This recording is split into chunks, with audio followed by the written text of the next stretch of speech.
Olá pessoal, estamos de volta para a nossa segunda unidade da disciplina Geografia da População. Sejam todos bem-vindos. Este é o roteiro da nossa unidade 2. Aqui nós trataremos sobre o crescimento demográfico, os crescimentos populacionais, o desenvolvimento e subdesenvolvimento, dinâmica do crescimento populacional, processo migratório. Faremos relações entre os fatores que estimulam as migrações e as situações problemas. Falaremos sobre os tipos de migrações, as migrações de acordo com as variáveis de tempo e espaço, os fluxos migratórios, migrações no Brasil, o Brasil, por que é considerado um país de imigrante e emigrante, e as migrações internas brasileiras. Inicialmente, vamos tratar sobre o crescimento populacional. Pensando no crescimento populacional, há cerca de 2.000 anos, a população mundial era cerca de 250 milhões de habitantes. Com uma quantidade populacional consideravelmente pequena, não havia um problema de acesso à terra. Havia um problema, sim, sobre as técnicas, que eram rudimentares, as técnicas do trabalho da produção agrícola. Há cerca de 500 anos atrás, a população já chega a 450 milhões de habitantes. Os avanços tecnológicos possibilitaram as conquistas de terras distantes, ou seja, começa-se um processo de conquista de áreas. Também nós vamos identificar as doenças que se proliferam e a ciência que naquele momento ainda não desfrutava das curas para diversas dessas epidemias. O crescimento demográfico, desde o surgimento da espécie humana até o 1830, a população mundial vai chegar a 1 bilhão de pessoas. O segundo bilhão, ele só é atingido 97 anos depois, ou seja, em 1927. E o terceiro bilhão, 33 anos depois, já em 1960. De lá para cá, esse crescimento ele é acelerado, ou seja, em 40 anos ele dobra. No ano atual, de 2019, nós chegamos a 7,6 bilhões de habitantes. E em uma projeção feita pela Organização das Nações Unidas, nós chegaremos a 8 bilhões de habitantes em 2025 e poderemos chegar a 10 bilhões em 2083. Que uma escala de crescimento populacional, desde o ano depois de Cristo, de 250 milhões e atualmente os 7,6 bilhões de habitantes no mundo. No início do século XIX, nessa transição aí de século XVIII para século XIX, quando nós atingíamos 1 bilhão de habitantes, nós vamos ter alguns elementos que são definidores para a influência nesse crescimento populacional. Dentre eles, nós temos a Revolução Industrial, que está em curso. As máquinas, a invenção das máquinas, o aumento da produtividade dos meios de transporte, a modernização desses meios de transporte, que eles encurtam, então, o tempo de viagem, o surgimento, pela primeira vez, da preocupação com o crescimento populacional. Nós temos a teoria de Malthus, que também já desperta para esse alerta sobre o crescimento populacional e a produção de alimentos. Na década de 70, 1970, a população mundial já vai chegar a 4 bilhões de habitantes. As novas tecnologias não estavam ao alcance de todos, ou seja, elas estão restritas ainda a um grupo de pessoas. O padrão de vida dos países subdesenvolvidos ficam visivelmente distantes dos países desenvolvidos. E nós temos também o período da Guerra Fria, onde os gastos militares vão ser exorbitantes. Nós temos no século XX um processo de urbanização e desenvolvimento que ele vai diminuir o crescimento populacional. Por quê? Porque com o desenvolvimento da questão urbana, o melhoramento da medicina, o acesso ao mercado de trabalho, tudo isso vai influenciar nessa mudança de comportamento da sociedade e também diminuindo assim o crescimento populacional. No final do século XX, a população chega a 6 bilhões de habitantes, e aí também surge, ou seja, aumenta a preocupação com os recursos naturais do planeta. O campo ele já conta com um grande avanço tecnológico, mas a distribuição desigual da renda leva a 23% da população mundial a viver em estado de extrema pobreza, ou seja, enquanto o campo produz bastante em função das novas tecnologias, essa produção não chega a toda a população mundial. O crescimento populacional ele traz alguns elementos conceituais que precisam ser compreendidos.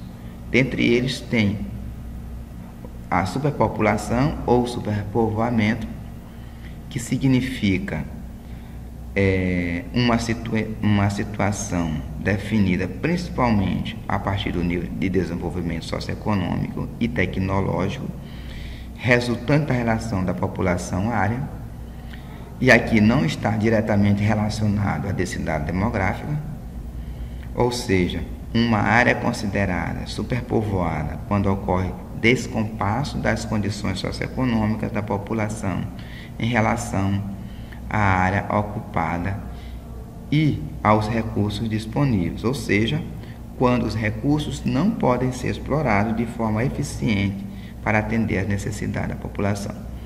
Ou seja, o superpovoamento é quando uma população está inserida em uma área que ou não tem recursos naturais, ou ainda que tenha recursos naturais, não estão sendo explorados para atender aquela população. Temos também um outro conceito, que é o de subpovoamento, que ocorre o inverso, que é quando uma população ela é inferior às condições e aproveitamento dos recursos disponíveis em uma área. O crescimento vegetativo ou crescimento natural, preciso também compreender o significado. Ou seja, o crescimento natural ou vegetativo corresponde à diferença entre o nascimento e os óbitos, ou seja, a diferença entre quantos nascem e quantos morrem, que a gente expressa isso em porcentagem. Assim, a taxa de crescimento vegetativo é a diferença entre a taxa de natalidade, ou seja, a quantidade de pessoas que nascem, e a taxa de mortalidade, que é a quantidade de pessoas que morrem, verificada em uma população em determinado período. Geralmente se faz essa contabilidade no interstício de um ano. Quanto maior é a diferença, maior é o crescimento populacional. Se a diferença entre as duas taxas for positiva, significa que a população aumenta. Se a diferença for negativa, indica que a população diminui. Se as duas taxas forem igual, registra-se então um crescimento zero, logo a população permanece estável. Crescimento horizontal ou migração líquida significa a diferença entre o número de imigrantes e de emigrantes, ou seja, a diferença entre quem sai de um país e quem chega a um país, ou quem sai de um local e quem chega ao mesmo local. Evidentemente, esse número só será positivo se o número de imigrantes for superior ao de emigrantes. Ou seja, só será positiva se o número de pessoas que saem for maior que o número de pessoas que chegam. Censo ou crescimento ou recenseamento é o que já se conhece no nosso cotidiano, que é uma forma de contabilização, uma forma de coleta de dados, de contagem de dados estatísticos dos habitantes de um lugar, para se chegar aos números de nascidos e mortos e se houve ou não crescimento dessa população. Aqui uma fórmula que vocês podem adotar para calcular a taxa de natalidade, a taxa de mortalidade e o crescimento vegetativo ou natural. Algumas fases são estabelecidas nesse crescimento. A primeira fase é considerada baixo crescimento, lá nos primórdios da humanidade até o final do século XVIII.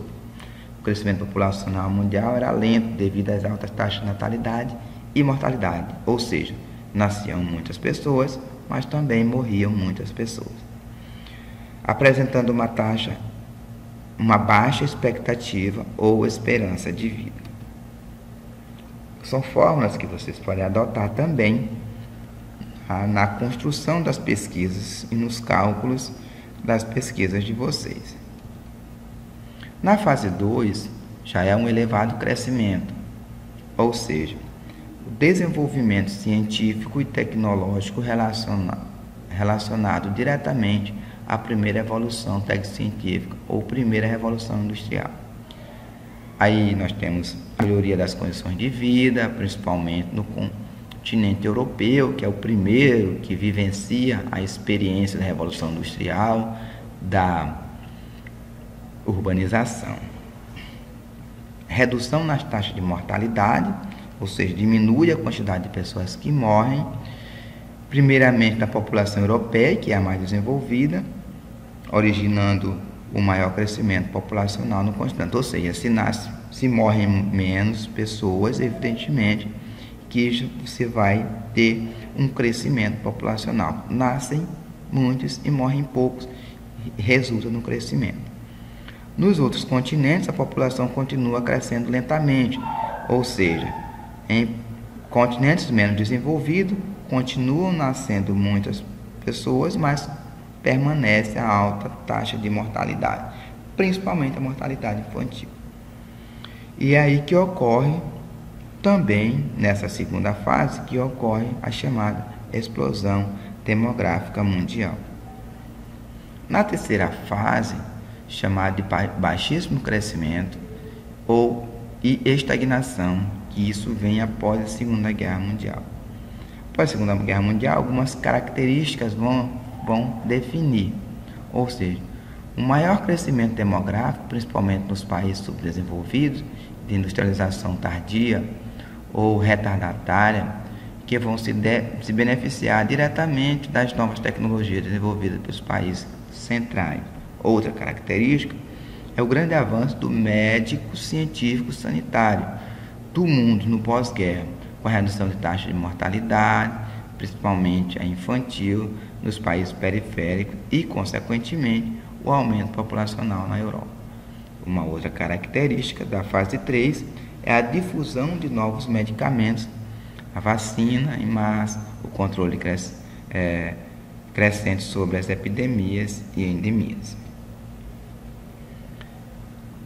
Temos ainda a propagação dessa revolução industrial para outros países além da Europa, ou seja, a revolução industrial transgride o mundo europeu, chegando aos Estados Unidos, Japão e expandindo no mundo imperialista, conduzindo aí o mundo à Primeira Guerra Mundial. Os setores imperiais dispunham da mão de obra numerosa e dependente, proveniente principalmente do campo. Essa mão de obra cresce em função do aumento demográfico causado pela diminuição das taxas de mortalidade, principalmente a infantil, e a manutenção das altas taxas de natalidade. Então, se nascem muito e morrem poucos, vai ter muita gente precisando de ser absorvido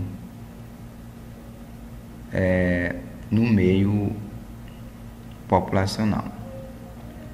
A migração do campo para as cidades, provocada pelos enclausures, conhecidos como cercamento dos campos, criava um contingente de indivíduos sem emprego, ou seja, quem estava no campo era expulso pela apropriação dos enclausuradores que cercavam os campos, e essas pessoas se deslocavam, migravam para as cidades. Movimento migratório, uma característica desse processo de organização populacional. Os movimentos migratórios referem-se ao deslocamento da população dentro de um determinado espaço geográfico de um mesmo país ou entre países. Então, trata-se de um importante componente da dinâmica demográfica mundial. As migrações estão constituindo no elemento mais importante da vida de grandes contingentes populacionais, podendo ocorrer em uma forma espontânea ou forçada. Ou seja, a migração nem sempre é uma migração feita por livre e espontânea vontade. Alguns tipos de migrações, a migração forçada, por exemplo, nós podemos pensar nos imigrantes, os imigrantes trazidos entre o século XVI e XVIII, vindos da África, os negros que foram escravizados, transferidos de forma forçada. Então não foi consensual a vinda dos escravizados africanos. Então foi um elemento de pressão e de força. Temos as migrações espontâneas, que diz respeito a deslocamentos realizados voluntariamente, ou seja, as pessoas optam por deixar uma região e se deslocar para outra, por questões várias, e isso aconteceu principalmente no século XIX e XX, quando mais de 60 milhões de habitantes do continente europeu migraram para o continente americano em busca de produzir, de se desenvolver, de povoar. Mas essa aqui é uma forma de migração feita de forma consensual, espontânea. As migrações estão relacionadas diretamente a vários fatores, causas, as origens, como por exemplo, questões políticas, questões religiosas, fenômenos da natureza, econômicos, sociais, éticos, culturais, psicológicos, e assim sucessivamente nós podemos ter elementos que influenciam na decisão de mudar. As migrações podem ser migrações externas ou internacionais, que são migrações que ocorrem em um determinado país para outro, sem retorno. Temos as migrações internas ou regionais, que são aquelas onde as pessoas se deslocam dentro de um mesmo país. Qualquer deslocamento populacional, evidentemente, que vai trazer consequências demográficas nas regiões de atração, com o aumento de contingente populacional, enquanto na região de repulso, ou seja, de onde eles saem, ocorre uma redução no contingente populacional. Na primeira fase, a fase do crescimento lento, essa fase vai desde os primórdios da humanidade até o final do século XVIII, cujas características são alta natalidade e alta mortalidade, ocasionando baixo índice de crescimento demográfico. Nessa época, a expectativa de vida ou esperança de vida era baixa. Então, acredita-se que na Grécia, em Roma antiga, a média de vida era de apenas 25 anos. Na segunda fase, caracteriza pela elevada taxa de natalidade e baixa taxa de mortalidade. Nessa fase ocorre grande crescimento da população e hoje a maioria dos países subdesenvolvidos encontram-se nela, ou seja, os países subdesenvolvidos estão no momento em que nascem muitas crianças, mas morrem poucas pessoas, crianças ou não. Os países desenvolvidos industrializados da Europa Ocidental, os chamados desenvolvidos velhos, foram os primeiros a atingir essa fase, principalmente no século XIX, ao passo que nos países desenvolvidos novos, ou seja, Estados Unidos, Canadá, Rússia e Japão, ela ocorre na primeira metade do século XX, e nos países subdesenvolvidos, a partir da segunda metade do século XX. Na terceira fase, ela é caracterizada pela baixa taxa de natalidade e a baixa taxa de mortalidade, resultando em baixíssimo crescimento até mesmo em estagnação do crescimento populacional. A transição demográfica aqui se encontra concluída. Hoje estão nessa fase os países desenvolvidos, a maior parte deles com taxas de crescimento muito baixas, geralmente inferiores a 1%, nulas e até mesmo negativas. tem um livro didático para que vocês possam consultar esses dados. O crescimento demográfico nos países desenvolvidos.